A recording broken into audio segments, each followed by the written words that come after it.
This week on Waterways. Turtle tagging in the Key West National Wildlife Refuge. And songbird migration.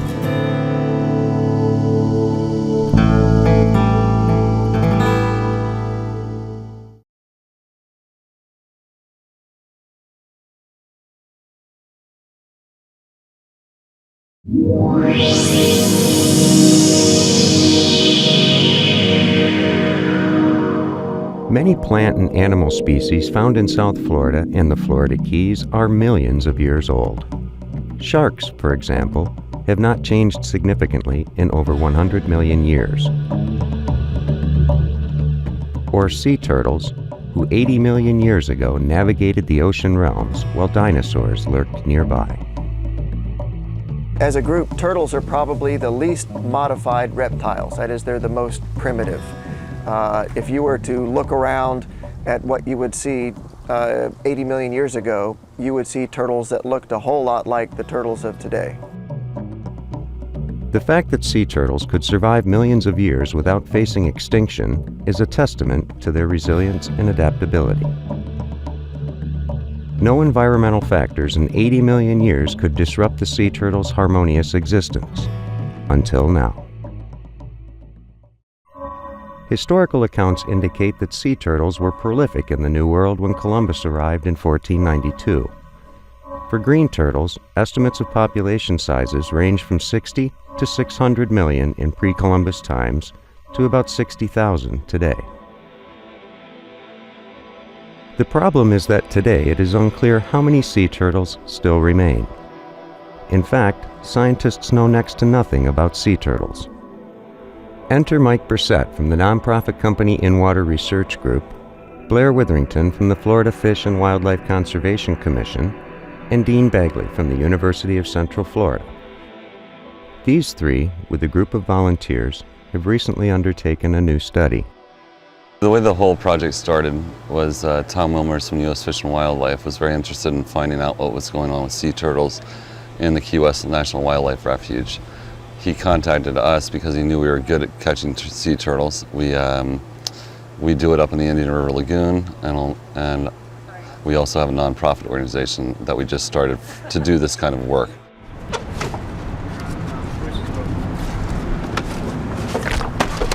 I met Tom Wilmers about a year and a half ago.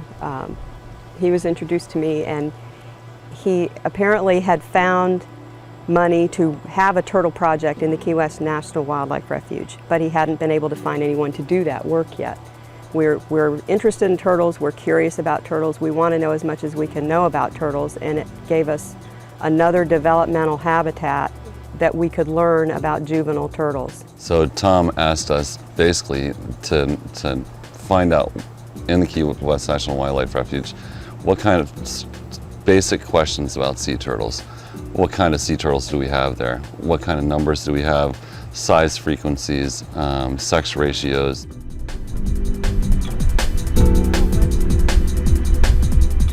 We're extremely lucky to have people of this quality come down here. We've got a lot of people that are devoting their free time, their vacations.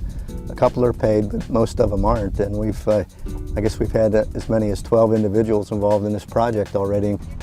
2002 marked the first year of a 5-year study being conducted in the Key West National Wildlife Refuge.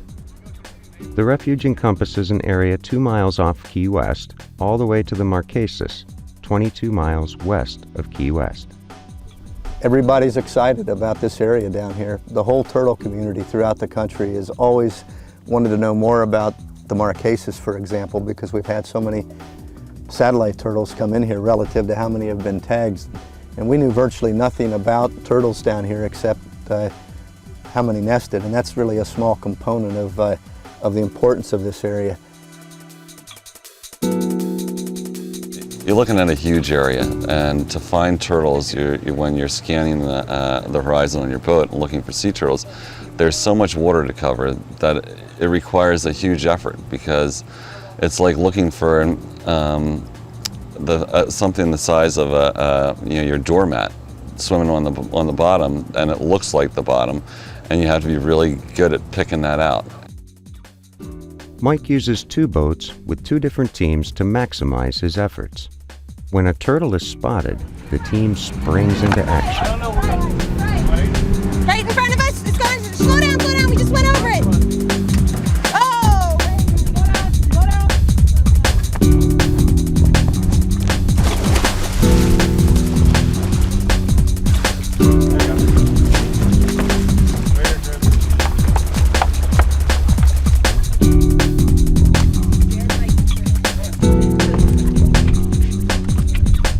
The method Mike and his crew use for catching the turtles is called rodeoing. Down on the bottom! Because the water is clear and shallow in the Keys, the researchers can most effectively catch the turtles by jumping on the turtle's back and wrangling them to the boat. We actually catch turtles in tangle nets in other areas of Florida. This is different because the water is very clear and you're in shallow water, and it's much easier for us to target a turtle and jump on it.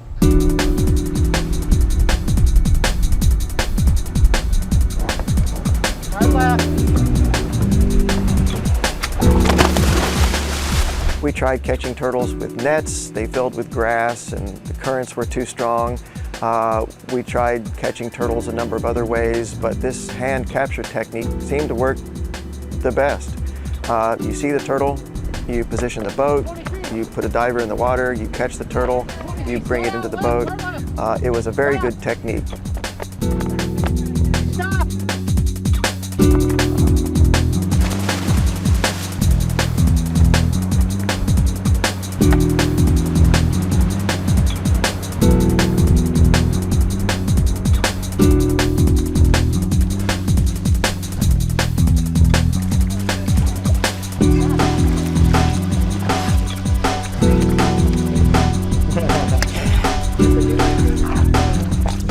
Once we get them on the boat, turnaround time is, from the time we catch them to the time we release them, is usually within 20 minutes.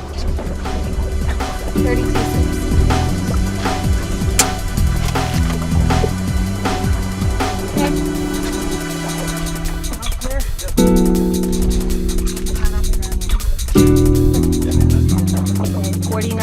cents. In addition to numbers that we record, just standard measurements, we also record what conditions the turtle's in. I mean, is it in good condition? Is it in poor condition? Is it underweight? Is it emaciated? Or is it fat? Just basic things like that. Or say a flipper's missing, and what can we tell what caused that flipper damage? Was it, or carapace damage? Was it a boat hit that's been healed over, or was it a shark? We look in their mouth to make sure there's no hooks in their mouth, or just get an idea of if there's anything in their tar, maybe plastic. We try to take a really overall look at the turtle's general health. One of the health indicators that the scientists paid particular attention to was the existence of tumors, called fibropapillomatosis, or FP for short. This once rare disease has reached epidemic proportions in some areas, and is found in every ocean basin in the world. Well, one of the things we look very closely for is any sign of a disease that the turtles get, a tumor disease called fibropapillomatosis, which is a big way to describe warts that these turtles get. And it sounds pretty innocuous, these warts, but they're actually quite harmful to the turtles. The warts get very large, even as large as grapefruit or melons hanging off these turtles in very sensitive places like their soft tissues and their eyes. The sea turtles certainly die from it. We know that the turtles get the disease at a pretty high rate in Florida Bay and the Keys, and we'd like to know why. While diseased turtles have been found throughout South Florida, Florida Bay and Indian River Lagoon have proved to be hotspots for FP. Green turtles in Florida Bay showed tumors in 40% of cases in 1980.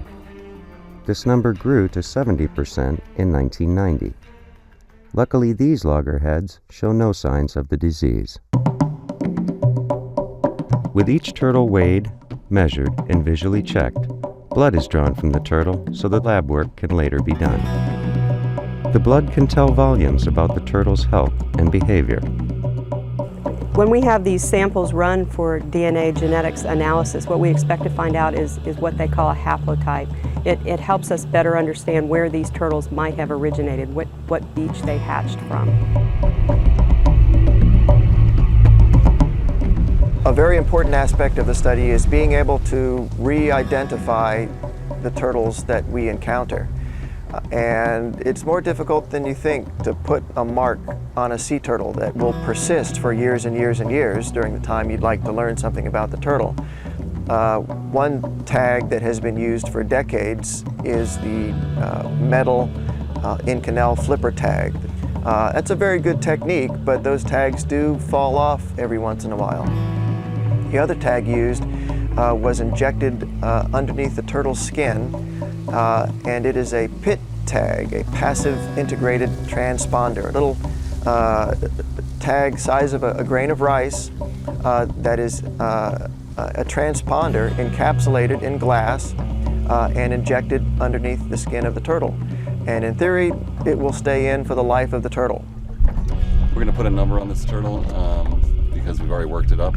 And if we run across it again, we'll say, okay, that's number, say 10, and we'll know where it is. We'll record the location, but we won't have to worry about jumping on it again and then realizing after we brought it up that it has tags. We can spend our time looking for other turtles. No flopping.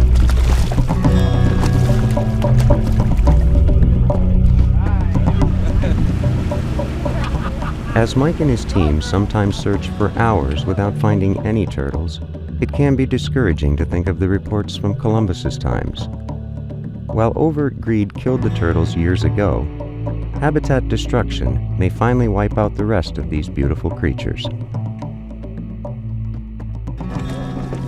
Sea turtles, as animals go, are pretty closely linked to people. A lot of things we do affect turtles. Simple things like throwing a bit of garbage into the ocean, or a lot of agriculture and industrial things that happen on land affect sea turtles. In the foods we eat, especially the seafoods we eat, many of those things are connected to the plight of sea turtles.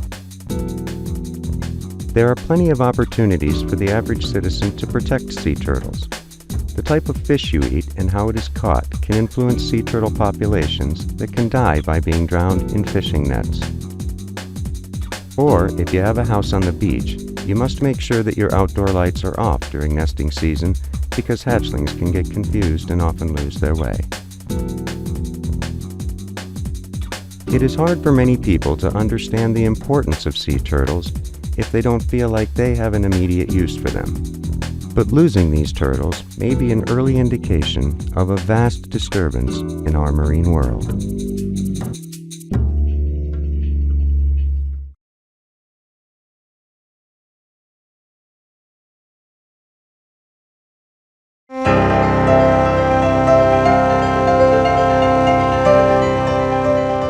Each fall and every spring, hundreds of thousands of birds funnel through the Florida Keys during migration.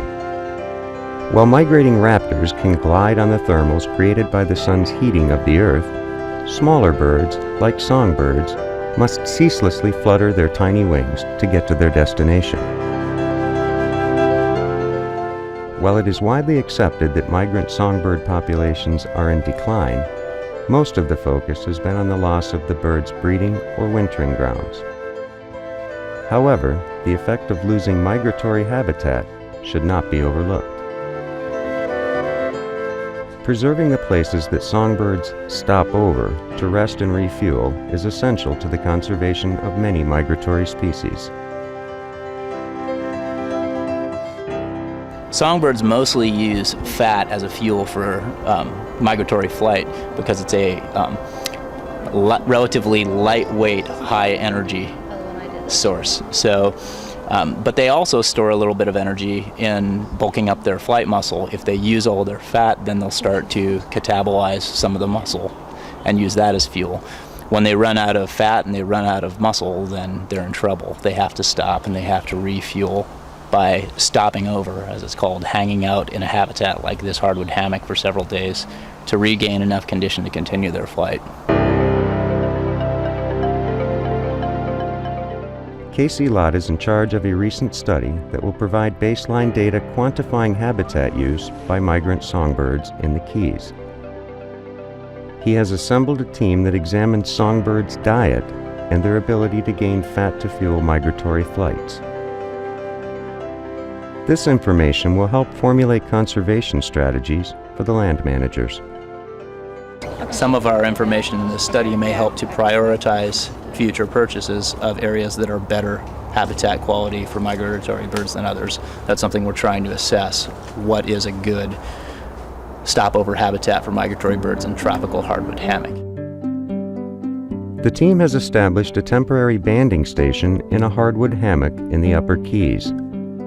With volunteers, guest scientists, and a shoestring budget, Casey's study will be the first full-season systematic quantification of songbird migration in the Florida Keys. Different species come through at different times. This first 2 weeks of the project, we've been catching mostly ovenbirds. That's the most common species right now. In a few weeks, we'll start getting large numbers of black-throated blue warblers, American redstarts, catbirds. These are some of the most common species of neotropical migrants that we see in the Keys. Encircling the banding station are 20 mist nets. Before sunrise, Casey and his crew set up the mist nets throughout the hardwood hammock. This season marks the first of a 4-part study over 2 years. For fall migration, Casey begins the field work in late August and traps continually until the dismantling of the banding station in late October. Migration is a really spotty event. You can have a huge day and then you can have 3 slow days and then you can have another huge day. So if you take a day off, you can miss a really big event. So we're out here banding every single day for 5 hours after sunrise for 8 weeks during fall migration. As the birds forage in the leaf litter or fly between branches in the surrounding canopy, they are harmlessly trapped in the pockets of the mist net.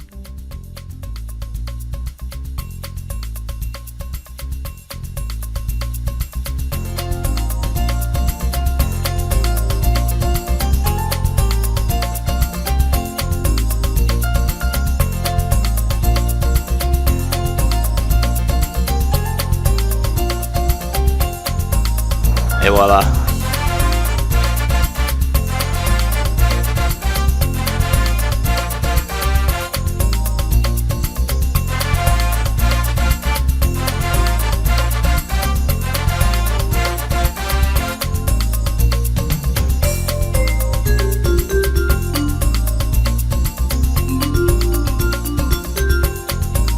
I need to lower the net down a bit so I can extract him.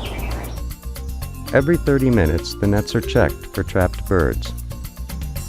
When the bird is freed from the net, Casey gingerly places the bird into a bag to keep it calm. When all the nets are checked, the birds are brought back to the banding station to be tagged and measured. At the banding station, the birds are removed from the bags and the bags are searched for fecal samples. Then, the bird is tagged. Next, the team measures body mass using an electric balance. Then, the length of the bird's wing is measured.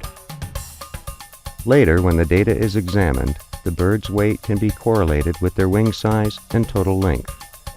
The birds that are migrating through here right now are using this habitat to regain conditions so they can migrate further. What we'd like to know is how long are they staying in these habitats. So we'll band this guy now, and maybe if we catch him 4 days later, we're able to tell it's the same individual because they all look the same. Band number will tell us that. And then we'll be able to check his condition in 4 days relative to his condition right now.